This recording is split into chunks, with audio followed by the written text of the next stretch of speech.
Dicen que uno de ellos, sobre todo el puntero, está nervioso. Hay dentro del equipo del puntero, en este caso López Obrador, están advirtiendo cualquier otra cosa que estuviera fuera de la ley. En este momento, así estamos, previo al cierre de campañas y a 5 días del proceso electoral concretamente. Vamos a platicar de este tema con el maestro Sabino Bastidas, analista político. Maestro Bastidas, bienvenido, buenas noches. ¿Qué tal? Es un placer, muy buenas noches. Bien, bueno, pues comencemos con un contexto general de cómo comenzamos, lo más importante de estas campañas y en dónde estamos. Bueno, en primer lugar, yo creo que la campaña tiene una explicación estructural. Yo lo he explicado y creo que al final está resultando eso. Desde 1982 tenemos el mismo modelo económico. De 82 hasta 2018 no ha habido correcciones al modelo económico. Y bueno, pues esta elección se está convirtiendo también en una revisión al modelo económico. Creo que se planteó desde el principio muy claramente con un candidato a la izquierda, 2 candidatos a la derecha. Y esta conformación tiene una explicación de modelo económico. Hay 53 personas en condición de pobreza, tenemos una movilidad social prácticamente cercana a cero.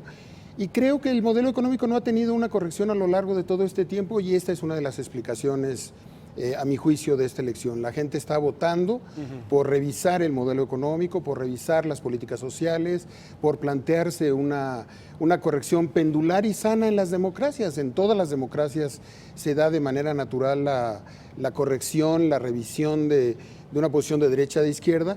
¿Por qué el candidato Meade puede ser secretario de Hacienda del PAN y secretario de Hacienda del PRI? Pues porque estaba planteado el mismo modelo económico. Yo creo que esa es la primera característica de esta elección. Segundo, yo creo que hay una serie de elementos de coyuntura que condicionaron la elección del 18. Una, claramente es la discusión sobre el tema de corrupción. A lo largo de estos años hay una gran inconformidad, un enojo de la gente por el tema de corrupción, expresiones de corrupción en distintos niveles de gobierno. Claramente el manejo del tema de corrupción de la administración de Enrique Peña Nieto pues fue uno de los problemas que generaron ese malestar y ese enojo. Y es un enojo además acompañado claramente por el tema de la violencia. Tenemos una historia de 12 años con una gran violencia en varias regiones del país. Entonces, violencia y corrupción, impunidad, dieron un caldo de cultivo de enojo que condicionó parte del resultado de la elección. Y después la conformación propiamente ya de la organización de los partidos políticos. Sí. Como lo decía, esta elección se planteó con una izquierda unida, más o menos, es la izquierda que tenemos, a lo mejor no es la izquierda socialdemócrata deseable, pero es la izquierda mexicana que se tiene. Y del otro lado, 2 partidos con ofertas políticas muy similares. Tanto el PRI como el PAN presentaron candidatos de un corte más o menos similar en términos de propuesta. Y hoy se está viendo, quizás el PRI y el PAN lo que quería era que fuera una elección de 2. Y siempre fue una elección de 3. Una elección de 3 sin voto útil. ¿Por qué no va a haber voto útil? Sin voto útil. ¿Por qué sostengo la hipótesis de que no habrá voto útil o no hay voto útil? Porque no está claro el segundo lugar. Hay un segmento que quiere que el segundo lugar sea Anaya. Aparece de hecho un poco más arriba en las encuestas que hoy aparecieron publicadas, que están apareciendo hoy y mañana las últimas encuestas en términos de ley. Y en casi todas está Anaya ligeramente arriba de José Antonio Meade. José Antonio Meade trata de convencer que es el segundo lugar. Y esta disputa por el segundo lugar marcó el tono de toda la elección. Tienes un puntero claro en algunas encuestas con 12 puntos, 15, 16. Esta última que se está compartiendo incluso, Andrés Manuel López Obrador con 49% o 49 puntos arriba. En segundo lugar, Ricardo Anaya con 26. En tercer lugar, 21, José Antonio Meade. Es Beltrán Juárez y Asociados. Es correcto. Casi todas las mediciones están en ese tenor. Entonces, bueno, pues evidentemente ese es un poco el tono. Y después está el desempeño de las campañas. Al que hay que acercarnos y tratar de hacer una evaluación de cuáles fueron las características de estas campañas. Primero, el tema de los independientes. Yo creo que nos deja muy insatisfechos el tema de los independientes por la manera como se dio la forma, la resolución de la Sala Superior del Tribunal, que fue muy desafortunada para la llegada del Bronco, la renuncia de Margarita. En donde todavía la vamos a ver con su nombre en las boletas ya impresas. Así es, y no solo eso, sino un poco cómo se adhieren a otros candidatos, como Ríos Peter se va con Mid. Yo creo que el tema de independientes en la presidencial fue un episodio muy lamentable. Qué bueno que la figura avance, tenemos que revisar muchas de sus partes, en fin. Sin embargo, tenemos una gran experiencia de independientes en lo local, Kumamoto, Brito y muchas otras expresiones que creo que son muy afortunadas. Después el tema de los tres candidatos, pues evaluamos de abajo para arriba. El tercer lugar, Mid, pues fue una campaña que tuvo un problema de personalidad. Mid se presentó como no priista, quiso presentarse como un ciudadano que llegaba prácticamente de la nada partidista a ser un militante del PRI, no logró convencer por ahí.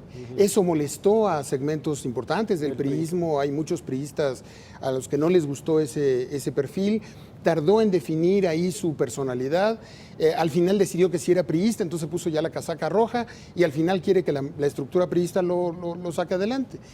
Creo que tuvo momentos importantes en la campaña Mid. Sin embargo, uno de sus atributos era el tema de políticas públicas. Aquí lo platiqué en tu espacio. Esperábamos como propuestas mucho más importantes, mucho más sólidas. Tardó en presentar su libro hace prácticamente un mes que presentó su libro. Nos quedó a deber innovación en ese tema, el discurso regular, la personalidad complicada y esta dualidad. Creo que eso marca la campaña de José Antonio Mid. Anaya, creo que Anaya sí entendió. Creo que Anaya entendió la necesidad de enfrentarse al establishment, a la corrupción. Evidentemente lo que pasó con la PGR nos dejó en claro que el sistema político pues, se le echó encima. Llegando incluso hasta la amenaza de meter al presidente a la cárcel. Bueno, pero lo entendió, pero no lo supo aplicar. Yo creo que Anaya no alcanzó a tener la personalidad de alternativa creíble, confiable, por la gente de la que se rodea, por la gente con la que está. Y en el caso de López Obrador hizo lo mismo que venía haciendo desde hace 3 elecciones, lo mismo.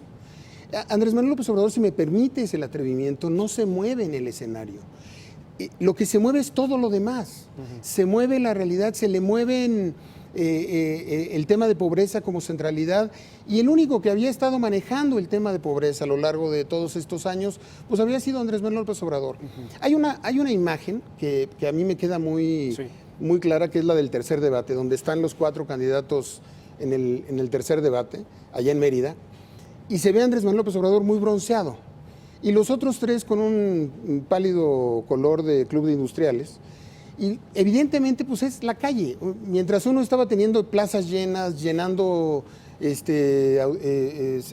la calle, recorriéndola, saludando gente, pues los otros estaban en reuniones blindadas, mandando tweets, con si me permites, una campaña mucho más cortita, apostándole a los medios, muy de invernadero. Sí. Y creo que al final la gente en México sí está esperando la necesidad de un cambio, la necesidad de una elección distinta. Dime algo, maestro. ¿Por qué en los últimos días los integrantes o los voceros de Morena están poniendo más énfasis en la posibilidad de que pueda ocurrir algo fuera de la ley en este proceso? Bueno, primero porque tienen evidencia documentada de momentos anteriores en donde podían estar arriba en las encuestas y perder.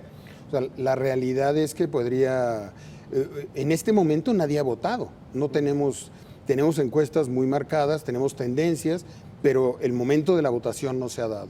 Segundo, porque tenemos una democracia que ha avanzado muchísimo, que tiene muy buenos elementos, pero es una democracia todavía vulnerable. Yo creo que este es el momento en donde las autoridades, el Ejecutivo Federal, el Presidente de la República, los gobernadores de los estados, los alcaldes, tienen que tener mucho cuidado de no caer en la tentación de que su fuerza, su poder, sus atributos pudieran tener algo que ver. Sería una tentación lamentabilísima.